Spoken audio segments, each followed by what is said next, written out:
بسم اللہ الرحمن الرحیم۔ ناظرین، رزق کے دروازے کیوں بند ہوتے ہیں؟ کیا یہ گناہ تمہارے گھر میں تو نہیں ہوتے؟ حضرت علی رضی اللہ تعالی عنہ نے فرمایا کہ یہ گناہ کرنے والے کے گھر میں دولت کبھی بھی نہیں آیا کرتی۔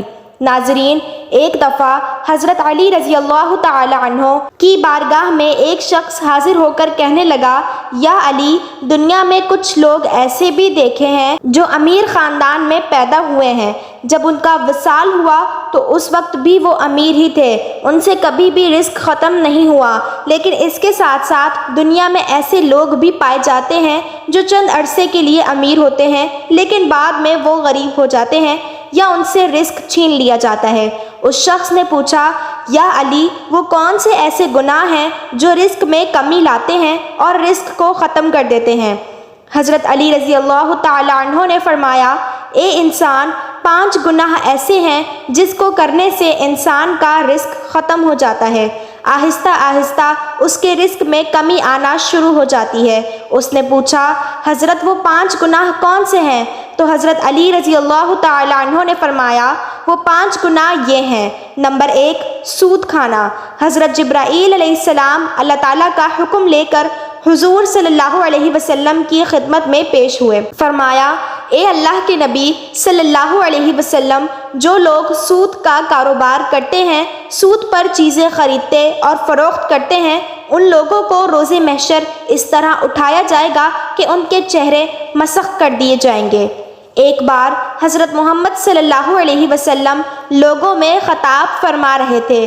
آپ صلی اللہ علیہ وسلم نے فرمایا، لوگوں، تم میں سے کوئی اپنی ماں کے ساتھ زنا کرنا پسند کرتا ہے؟ لوگوں نے جواب دیا، یا رسول اللہ صلی اللہ علیہ وسلم، نہیں، ہم کو ایسے گناہ سے سخت نفرت ہے۔ حضور صلی اللہ علیہ وسلم نے فرمایا کہ اتنا گناہ ماں کے ساتھ زنا کرنے کا نہیں جتنا گناہ سود کھانے والوں کو ملتا ہے۔ رزق کو ختم کرنے کی اصل وجہ سود کھانا ہے۔ نمبر 2، نیک متقی عورت پر تہمت لگانا، کہ تم کسی نیک اور پرہیزگار عورت پر الزام لگاؤ یا تہمت لگاؤ۔ اللہ تعالیٰ قرآن پاک میں فرماتا ہے کہ جو لوگ نیک عورتوں پر تہمت لگاتے ہیں، وہ عورت جو ہر وقت میری رحمت کی آغوش میں رہتی ہے، جس پر ہر گھڑی رحمت کی بارش برستی ہے، نماز ادا کرتی ہے، باپردہ ہے، متقی پرہیزگار ہے۔ جو لوگ ایسی عورت پر تہمت لگائیں، میں اس وقت ان لوگوں کو معاف نہیں کروں گا جب تک وہ نیک عورتیں ان کو معاف نہیں کریں گی جن پر تہمت لگائی گئی۔ حضرت عیسیٰ علیہ السلام کے پاس ایک بوڑھی عورت آئی۔ اس نے کہا، اے عیسیٰ علیہ السلام، میرا شوہر وصال کر گیا ہے، میں ان سے بہت محبت کرتی تھی، اب ہر روز میرا شوہر خواب میں آتا ہے اور مجھے کہتا ہے کہ میری قبر کو کھود کر دیکھو، ہر روز میرے خواب میں آ کر یہی کہتا ہے، ایک بار میری قبر کو کھود کر میرا چہرہ دیکھ لو۔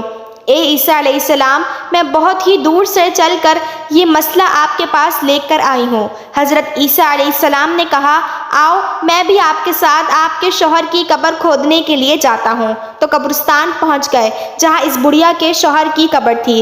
حضرت عیسیٰ علیہ السلام نے پوچھا، تیرے شوہر کی قبر کون سی ہے؟ اس بوڑھی عورت نے ہاتھ سے اشارہ کرتے ہوئے بتایا کہ یہ قبر ہے۔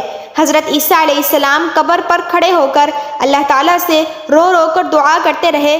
دعا کرنے کے بعد حضرت عیسیٰ علیہ السلام نے فرمایا، اے قبر کے اندر سونے والے، اللہ کے حکم سے کھڑا ہو جا۔ اس قبر سے ایک انسان اٹھ کھڑا ہوا، جس کو دیکھ کر اس بڑھیا نے زوردار چیخ ماری اور بے ہوش ہو کر گر پڑی۔ وہ کھڑے ہونے والے انسان کا جسم تو انسانی تھا، اس کا چہرہ مسخ کر دیا گیا تھا۔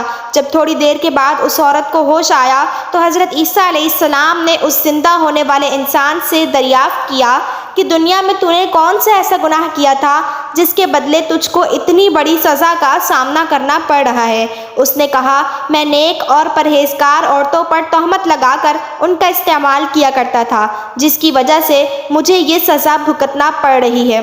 روز محشر میں ان لوگوں کے ساتھ اٹھایا جاؤں گا جن کے چہرے مسخ کیے گئے ہوں گے۔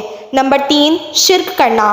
حضرت علی رضی اللہ تعالی عنہ نے فرمایا، اللہ تعالیٰ کے ساتھ کسی کو شریک ٹھہرانا بہت بڑا گناہ ہے۔ اللہ تعالیٰ کے ساتھ کسی کو شریک مت ٹھہراؤ۔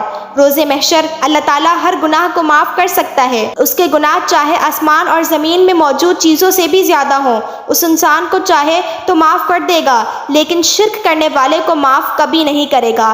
کافر کی کبھی بھی بخشش نہیں ہوگی۔ نمبر 4، جادو کرنا۔ حضرت علی رضی اللہ تعالی عنہ نے فرمایا، کسی پر جادو کرنا، کسی کا جینا حرام کرنا، کسی کی خوشیوں کو چھیننے کے لیے اس پر جادو کرنا، اس کو جادو کے ذریعے ختم کرنا۔ حضرت علی رضی اللہ تعالی عنہ نے فرمایا، جادو کرنے والا انسان دائرہ اسلام سے خارج ہو جاتا ہے۔ جب کسی جادوگر کی موت ہوتی ہے تو وہ کافر مرتا ہے۔ جادوگر کی موت کبھی بھی ایمان پر نہیں ہوتی۔ حضرت علی رضی اللہ تعالی عنہ نے فرمایا، کسی کو دکھ اور تکلیف دینا سب سے بڑا گناہ ہے۔ کسی کو دکھ دینا، کسی کا جینا حرام کر کے خود خوش ہونا، کسی کو رلا کر خود ہنسنا سب سے بڑا گناہ ہے۔